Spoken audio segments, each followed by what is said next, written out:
సరే ఇప్పుడు కూటమి ప్రభుత్వం అధికారంలోకి రావడానికి ఒక రకంగా ముఖ్య కారణం పవన్ కళ్యాణ్ గారు, జనసేన పార్టీ అధ్యక్షులు. సార్ పవన్ కళ్యాణ్ గారి పాలన ఎలా ఉంది సార్?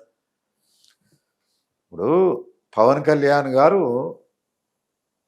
ఒక కారణం, చంద్రబాబు నాయుడు గారి విరామం ఎరగకుండా పరిశ్రమించడం. 24 అవర్స్ అన్ని దాంట్ల కంటే లోకేష్ గారి పాదయాత్ర బ్రహ్మాండంగా పనిచేసింది. ఒక్కొక్క దానికి ఒక ఒంగోలుది మాకు ఫస్ట్ ఓపెనింగ్ అయింది. ఆ నుంచే ఒరే మనం కొట్టగలము అని మా కార్యకర్తలకు ధైర్యం వచ్చింది. పాదయాత్ర నిర్బంధాల మధ్య ఒంగోలు మహానాడు అది జరిగింది. చివరకు మేడంను దూషించడము, మా నాయకుడు తండ్రి వంటి వాడు, మాకు తల్లితో సమానం, ఆయన నిండు అసెంబ్లీలో దూషించడము, ఆయన 72 సంవత్సరాల వయసులో తప్పుడు కేసు పెట్టి జైలు రాత్రి 2 గంటలకు విశ్రాంతి తీసుకుంటా అంటే నిద్రపోతుంటే నిద్రలో ఉండేవాడిని లేపి నువ్వు కారులో నీ డొంకల రోడ్డులో తరలించి అరెస్ట్ చేసి రిమాండ్కు పంపడము, రిమాండ్లో ఏసీ లేకుండా చేయడము, వెస్ట్రన్ టాయిలెట్ లేకుండా, వాష్రూమ్ లేకుండా చేయడము, ఆయనకు సరైన వైద్య సౌకర్యాలు లేకుండా ఆయన యమ యాతన పెట్టడంతో ప్రజల్లో భయంకరమైనటువంటి సానుభూతి వెల్లువ ఒక ప్రభంజనమై, ఒక ప్రవాహమై, ఒక సునామీ అయి ఉరకలెత్తుతా వచ్చింది. ఆ సునామీ ప్రవాహంలో ఊళ్ళకు ఊళ్ళు, పల్లెలకు పల్లెలు, నీ కంచుకోటలు అంటాడు పేక మేడలే కొట్టుకొని పోయినాయి, ఆనవాళ్ళు కూడా లేకుండా 165 సీట్లలో. అది కూడా ఆ 11 సీట్లు కూడా మా పార్టీ టెక్నికల్ డిఫెక్ట్తో, మా పార్టీలో ఉండే టెక్నికల్ మేము చేసుకోలేకపోవడంతో నీకు దక్కిటి. లేకుంటే పులివెందుల్లోనే నిన్ను నిగ్గు తేల్చి నీ రాజకీయ భవిష్యత్తుకు సమాధి కట్టేసి నువ్వు పులివెందుల్లోనే ఓడిపోల్సి ఆడికి కూడా 30,000 ఓట్లు తగ్గిపోయాయి. ఇప్పుడు పవన్ కళ్యాణ్ గారు, చంద్రబాబు గారు కలయిక ఎలా అనిపించింది మీకు? బాగుంది, పవిత్రమైన కలయిక. అంతా కలిసిమెలిసి పనిచేస్తున్నారు. పవన్ కళ్యాణ్ గారికి తెలుసు వాస్తవ పరిస్థితి. ఆయన చాలా ప్లెయిన్. చాలామంది చెప్పారు మనమే చేస్తాం అది ఇదట, మనకు అంత శక్తి లేదు, పెడితే అన్నీ ఓడిపోయినాం పోయినసారి, ఇప్పుడు కూడా ఓడిపోతాం, ప్రాక్టికల్గా ఆలోచన చేయాలా, అలయన్స్ ఉంటేనే మనం గెలిచగలము, దానికి ఒప్పుకోవచ్చు. ఆయన ఓటు చీలకుండా 59% అంటే దగ్గర దగ్గర 60% ఓట్లు అంటే ఆశామాషి కాదు. 100% స్ట్రైక్ రేటు. అసలు 90%. ఒక్క సీటు కూడా ఓడిపోలే. ఒక్క సీటు కూడా ఆయనది. నువ్వు 100%, ఇది కూడా 95% టీడీపీది కూడా. బీజేపీ కొన్ని అందుకు పోయినాయి. దానికేం ఇబ్బంది లేదు, అంతా కలిసి పనిచేస్తారు, ఇబ్బంది లేదు సార్. అసలు పార్థసారథి రెడ్డి గారి కుటుంబ నేపథ్యం ఏంటి సార్? మీరు ఎంతమంది అన్నదమ్ములు, అసలు మీ ఫాదరు ఏంటి, అసలు మీ బ్యాక్గ్రౌండ్? మా పూర్వీకులందుకు మంచి రైతులు, మంచి ల్యాండ్ లార్డ్స్, 100 ఎకరాల ఆసాముల కుటుంబానికి సంబంధించిన నేను MA చదువుకున్నాను. పులివెందులలో అడ్వకేట్గా ప్రాక్టీస్ చేశాను. ప్రాక్టీస్ చేస్తూ తెలుగుదేశం పార్టీ సిద్ధాంతాలకు ఆకర్షణ కలిగి రాజశేఖర రెడ్డి దౌర్జన్యాన్ని, దురాఘాతాన్ని ఎదిరించేదానికి ఈ వేదిక మాకు పనికొస్తుంది, బాధితులమంతా ఒక్కసాట సమీకృతమై తెలుగుదేశంలో చేరి తెలుగుదేశానికి సపోర్టు చేశాం. అది మా నేపథ్యం. మీరు ఎంతమంది అన్నదమ్ములు ఉండేవాళ్ళు సార్? 4. అంతకుముందు మా అన్న ఉండేవాడు, నేను పీజీ చేసేవాడు, చనిపోయినాడు.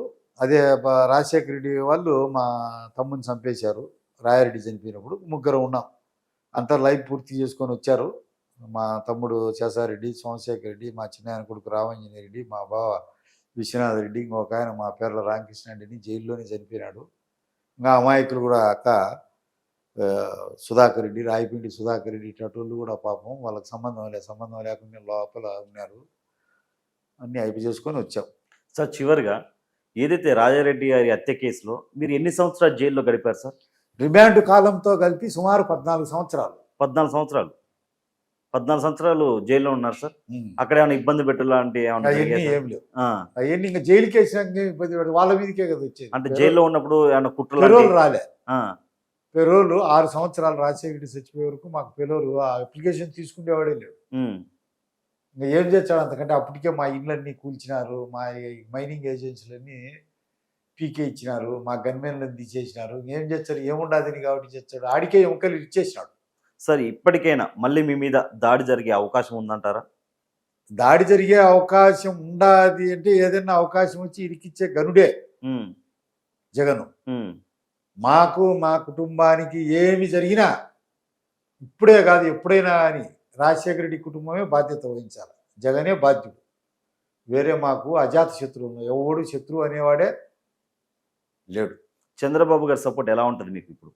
ఇప్పటి వరకు ఏమీ లేదు. ఉమ్, మేము మడకసిరికి వేసినారు, వైస్ ప్రెసిడెంట్ ఇచ్చాడు, మడకసిరికి అబ్జర్వర్గా వేసాడు. నేను ఆడ ఏ గ్రేడ్ అబ్జర్వర్గా వచ్చాను, ఆడ క్యాండిడేట్ గెలిచాడు. ఎమ్మెల్సీ ఎలక్షన్లకు నన్ను ఎర్రగొండవారిపాలెం వేశారు, ఆడ కంచెల్లో శ్రీకాంత్ను గెలిపించేదానికి మేము సహాయ సహకారాలు అందించాము. చంద్రబాబు నాయుడు గారి ప్రోగ్రాంలు ఎక్కడ జరిగినా పోయాము. ఈ మళ్ళీ తర్వాత మడకసిర తర్వాత పుట్టబర్తికి పనిచేశాను ఒక 2 నెలలు 3 నెలలు అబ్జర్వర్గా, అక్కడ క్యాండిడేట్ గెలిచింది. పులివెందులో మళ్ళీ 2025-24 ఎలక్షన్లో కూడా భీకరంగా పనిచేసినాము. కొన్ని బూతుల్లో మెజార్టీ తెచ్చాము, తాలూకా అంతా కలిగి తిరిగాము. 90,000 నుంచి 62,000 వాళ్ళ మెజార్టీ దించాము. సాగునీటి సంఘాల ఎలక్షన్లలో కూడా మీకు తెలుసు, స్టేట్లో అంతా ఇనానమస్ అయినారంటే కనుక మేమే కారణము, చాలా వరకు మా కృషే ఉండాలి అనేది అందరికీ తెలుసు. అలుపు సొలుపు లేకుండా ముందుకు ప్రవాహంలా కలిగిపోతానే ఉండాం. ఫ్యూచర్లో ఏదైనా నామినేటెడ్ పదవి లాంటి పోస్ట్ ఏమైనా ఇచ్చే అవకాశం ఉందంటారా? ఏమో మనిషి ఆశాభావము, పెద్ద ఆయన తండ్రి వంటి వాడు, 59 సంవత్సరాల వయసు, 26-27 ఏళ్ళ వయసులో చేరినాము. పిల్లోళ్ళంతా అప్పుడు పాలు తాగే పిల్లోళ్ళు, మా యుద్ధంలో పుట్టినారంతా. నన్ను నరికినప్పటికీ పెద్ద పాప 1 20 రోజులు. మళ్ళా సూట్ కేసు బాంబు పెట్టినప్పుడు రెండో పాప వాళ్ళ అమ్మ కడుపులో ఉంది. మా తమ్ముళ్ళు జైలు పోయారు, కొడుకు పుట్టినాడు. ఏమైనా ఆయన కరుణిస్తాడేమో చూద్దాం. సార్ ఎక్కడెక్కడ సార్ మీకు దాడులు జరిగింది ఒకసారి చూపిస్తారా? ఇదో ఇక్కడంతా ఈ తలకు కొడతాన్నారు, చేతులు అడ్డం పెట్టినా, చేతులు అడ్డం పెడితే ఇదో ఇక్కడ తగిలింది, ఇంకా ఇక్కడ కొట్టే కొద్ది ఇక్కడ పెట్టినా ఇక్కడ తగిలింది. ఇవన్నీ వేళ్ళన్నీ ఏళ్ళే తగిలింటియే, ఇవన్నీ ఇయ్యే, ఇదో ఇక్కడ ఇవన్నీ ఏళ్ళన్నీ కుంటి పెట్టేటి ఏళ్ళకు ఇవన్నీ అయ్యే 26 ఈ పండ్లకు తగిలి ఊడొచ్చాయి. ఈ ముక్కు కాడ నుంచి ఇట్లా ఇదంతా తగిలి ఊడొచ్చాయి. ఇవన్నీ పెట్టుడు ఊడొచ్చింది. నేలకు కూడా కొడవలి మూటు ఇక్కడ తగిలే, ఇక్కడ మెడకు తగిలే, ఇక్కడ తగిలే, అంతా శరీరం అంతా క్షతగాత్రుని అయిపోయాను. ముక్కలు ముక్కలుగా నరికేశారు. ఒక రకంగా సావును జయించి బయటకు వచ్చారు మీరు. మృత్యు అనే ముసలి కోరలో నుంచి బయటకు వచ్చేసాను. నిజంగా మీరు చనిపోయారు అనుకుని వదిలేశారు సార్ ఆ రోజు? మిమ్మల్ని లేచి నిలబడే ఉన్నాను, పారిపోయినారు. ఏఎస్పీ గన్మెన్లు వస్తా పట్టుకున్నారు స్పాట్ లో. వాళ్ళు సంపాలనే కదా, సంపాలన వేరే ధ్యేయం ఏమీ లేదు.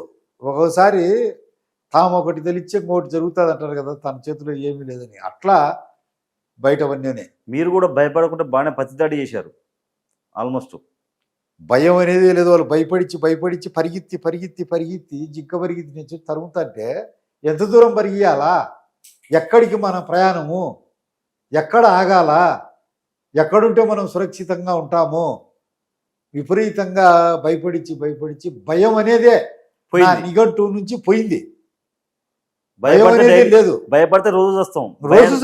ఏ రోజైనా సచ్చేదే. పుట్టిన ప్రతి ప్రాణి గతించాల్సిందే, మట్టిలే పోవాల్సిందే. ఒకడైతే కాలిచ్చే బూడిదవుతాడు, మట్టిలో ఇచ్చే మట్టి అవుతారు. జాతస్య మరణం ధ్రువం. పుట్టిన ప్రతి ప్రాణి గతించాల అనేది. అందుకే నా కూతురు పేరు భగవద్గీత పేరు. నేను నన్ను నరికినప్పటికీ 1 నెల 20 రోజులు బాగా నా మీద సూట్ కేసు పెట్టినప్పుడు వాళ్ళ అమ్మ కడుపులో ఉంది, రెండో అమ్మాయి. అందుకు ఆ అమ్మాయి భగవద్దర్శిని.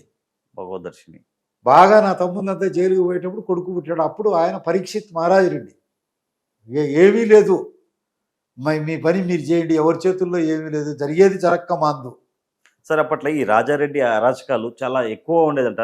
ఎవరో ఒక ఎరకలి కులస్తుని కూడా సజీవ దానం చేశారంట, నిజమే? అది వాస్తవం. హుసేన్ అనే అతని సజీవ దానం చేసినాడు 1962. 64లో ముస్లిమ్స్ బరియల్ గ్రౌండ్ ఆక్యుపై చేసినాడు. దాంట్లో మీదనే వాళ్ళ ఇల్లు, వాళ్ళ హాస్పిటళ్ళు అన్నీ కట్టింది. ఒకటి కాదు, పార్నపల్లిలో సూర్యనారాయణ అనే పెద్ద ఆసామిని వాళ్ళ ఇల్లు అన్నీ పగలగొట్టాడు. ఒక ఊరు కాదు, ఒక నేల కాదు. మరి ఎందుకు సార్ చాలా మంది దేవుడు అని అంటారు కొంతమంది? మరి రాజారెడ్డి గారిని కొంతమంది దేవుడితో పోలుస్తారు, మరి అక్కడ ప్రజలు ఎందుకని అట్లా? కొంతమంది వాళ్ళు వాళ్ళకు అనుకూలంగా ఉండేవాళ్ళు వాళ్ళ మాదిరి దారి దోపిడీ, దొంగతనాలు, హత్యలు, కిరాయి హత్యలు చేయించినారు కదా, వాళ్ళకు సంబంధించిన వాళ్ళు ఉంటారు. మరి ఎందుకు సార్ ఇప్పటికీ వైఎస్ రాజశేఖర రెడ్డి గారి ఫ్యామిలీ కానీ, రాజారెడ్డి గారు కానీ, జగన్మోహన్ రెడ్డి కానీ మరి ఇన్ని అరాచకాలు చేసిన వాళ్ళు ఎందుకు గెలిపిస్తున్నారు ప్రజలు? ఇప్పుడు పార్టీ నాయకత్వం కొన్ని నిర్ణయాలు తీసుకోవాలి. ఇప్పుడు ఒక జాతి సుదీర్ఘ కాలం పాటు అవకాశం రాకుండా అధికారంలోకి రాకుండా ఉంటే జాతి మొత్తం తుడిచిపెట్టుకొని పోతుంది అనేది ఒకటి. హ్మ్. ఇప్పుడు మాలాంటి అధిక సంఖ్యాకులకు అవకాశం ఏది? పార్టీ ఏ పార్టీ కూడా ఇచ్చిన గౌరవం ఏది? ఇలేదు కదా. మాకు అవకాశాలు ఇచ్చి సముచితమైన గౌరవం కల్పించి మాకు అప్పగిచ్చే అప్పుడు ఉండేది. ఏ పార్టీ కూడా అప్పగిలే, ఆ ప్రయత్నం చేయలే. మేము మెజార్టీ వర్గం, అప్పుడు వాళ్ళని ఓడగొట్టేవాళ్ళు. మెజార్టీ వర్గాన్ని పక్కన పెట్టి ఏమవుతుంది? ఎక్కడైనా ఏమవుతుంది ఏంట? ఏదో ఊపులు వచ్చే గెలుస్తారు, అది వేరు విషయం. ప్రతిసారి ఊపులు రావు కదా. మెజార్టీ వర్గాన్ని విస్మరించకూడదు. ఇప్పుడు దేశంలో సిద్ధాంతం కూడా అదే కదా, మెజార్టీ అనేదే కదా. అవును. మెజార్టీని గౌరవిస్తే వస్తుంది ఆటోమేటిక్గా, భావోత్సాహం వస్తుంది, ఉత్సాహం వస్తుంది, ఉల్లాసం వస్తుంది. ఒరే మా వాళ్ళకు కూడా అవకాశం కల్పించినారు, మనం కూడా ముందుకు పోవాలని. లేకపోతే ఉంటారు మా వాళ్ళు కూడా పనిచేస్తారు, ఉత్సాహంగానే పనిచేస్తారు, కానీ అంత ఉత్సాహం కదిలి రావాలంటే రాదు.